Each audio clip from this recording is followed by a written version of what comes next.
I was talking to this African-American person the other day that made the statement that Martin Luther King was stupid. Now, whatever he wasn't that. Let's talk about some things today, because when I was young coming up, I had an issue with Martin Luther King as well, because I was young, looking at all these videos and things of him, getting beat up, pushed around, and all that stuff, and it was like, how come he's not fighting back? And I even went to my dad, and my dad began to explain to me that this was necessary. If the other guys were necessary too, my heroes like the Black Panthers, Angela Davis, Malcolm X, and all those folks, those were my heroes. But he explained to me that it took both. And that satisfied me for that moment. But he didn't really go into any depth or detail. But as a young person, that satisfied me. It was like, oh, okay. But as we get older and we begin to maybe do a little research, we begin to realize there are a lot more things going on than many of us realize, today. I'm convinced, as I look in the neighborhoods, how often we're just wasting our lives away, just messing up our futures, that we just haven't a clue on what kind of sacrifices were made before us. I know this is the soapbox that I get on so many programs, but let's try this one more time, but maybe from a different direction. As we look back, in those days of the civil rights movement, there were a lot of other things going on as well. There was a lot of unrest all over this world, where many folks, there were many rebellions, much civil unrest, all over this planet. So it wasn't just here in America. There was revolution. There were revolutions going on everywhere, from Fidel Castro in Cuba, and from the Congo, Patrice Lumumba. There were, and all through Africa, all through Latin America, there were just many situations. There were names like Fidel Castro, like Che Guevara. There were folks, there were revolutionaries everywhere. And these revolutionaries would come to the United States. Fidel Castro often came to the United States, and one of his favorite places to go through was Harlem. Because black folks, oppression is oppression wherever it is on this planet. So Fidel Castro was a hero to African Americans in the 60s, in the 50s and 60s.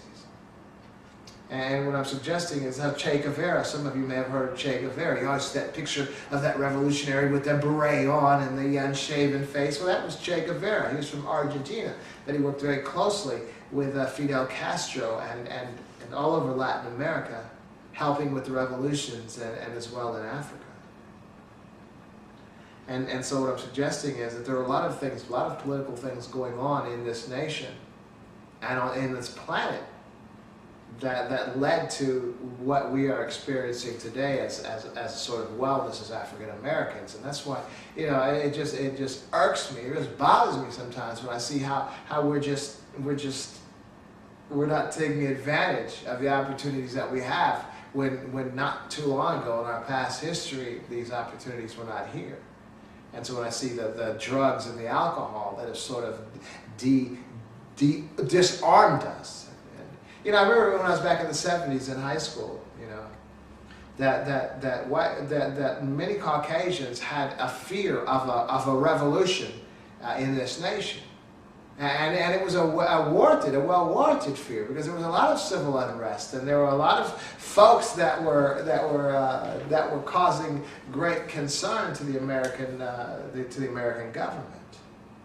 And so when we look at Martin Luther King, even in the 60s, prior to my time in high school and all, we look at him, to the establishment, to the American establishment, it was more palatable to deal with someone like Martin Luther King than some of the revolutionaries out there, the people that were talking like Malcolm X, the ballot, or the bullet. There were people out there in other organizations that were physically arming themselves with firearms, We talk about today where the NRA is out there talking about not limiting guns, and everybody should have their own guns. Well, it was Ronald Reagan and him they came up with gun control because they recognized that as black folks were becoming educated and realizing that they were going to be appropriating the same tools that were being used against them. Okay, you got guns, well, we got guns. Now what?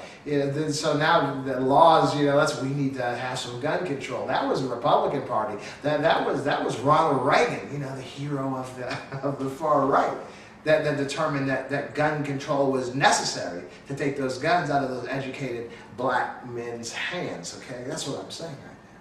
So a lot of things going on. So when you're looking at, and what I'm suggesting is, we don't have to worry about stuff like that in this country today because of our technology. Because of, we have pretty much groups under control. And with the technology advancements, drones and listening devices and cameras on every street, you're not going to have a revolution in this country.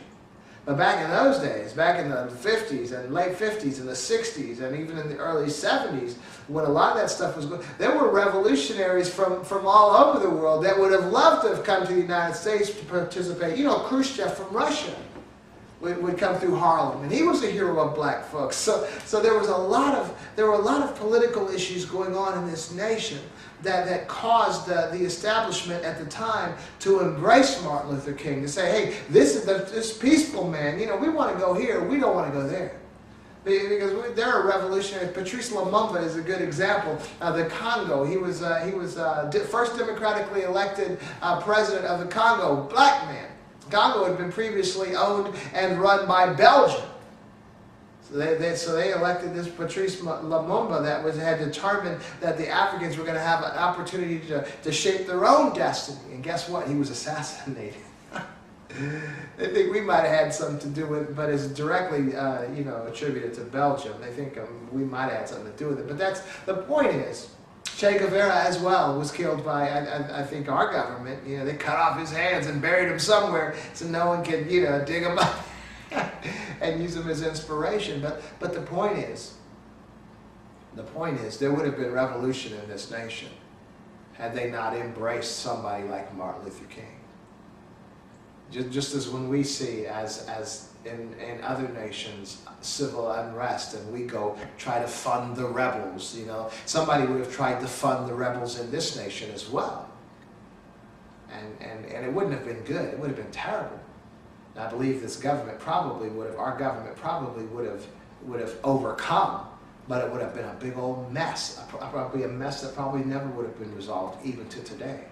So there are a lot of political situations and a lot of decisions were made, sort of like Abraham Lincoln. If I could save the Union without freeing the slaves, I would. Well, in the early 60s and all, if this government could have continued the path that it was on without embracing civil rights, without worrying about upheaval from within this nation and a terrible set of consequences, the situations probably wouldn't have changed either. So it was like Martin Luther King was at the right place at the right time to be pushing this nonviolent, I'm not going to hit you back even if you hit me attitude, because the government came to the point to recognize it, rather deal with that than deal with this other stuff over here. And so a lot of things in our nation and around the globe that helped attribute to Martin Luther King being so successful, even though he did die. Still, a lot of unrest, a lot of violence was averted in this nation because Martin Luther King was embraced. And so as black folks, we need to realize that there's a lot more stuff going on and that have been going on than you can imagine. A lot of decisions made for political reasons that were made not simply because of the best interests of black folks. I mean, who would do that? Simply because? No. Because there are consequences. And when you weigh the consequences, when our government weighed the consequences, it was a lot better to deal with Martin Luther King than have to deal with a revolution, civil unrest, real civil unrest. And back then, everybody wasn't armed like they are today. Thousands and thousands of rounds, everybody got bullets and everything. It would have been a whole lot different then. It would have been a big old mess. So I think, as African Americans, even for this person to say, Martin Luther King was stupid because he let people punch on him, that's a very ignorant statement to be made. Yeah, I do appreciate but I appreciate all of the players involved. I do appreciate the SNCC. I do appreciate Stokely Carmichael. I do appreciate Angela Davis, Eldridge Cleaver, Kathleen Cleaver, all those folks, Malcolm X, of course, all the players involved, and even those peaceful education marchers and those that marched across the bridges. I mean, everybody involved.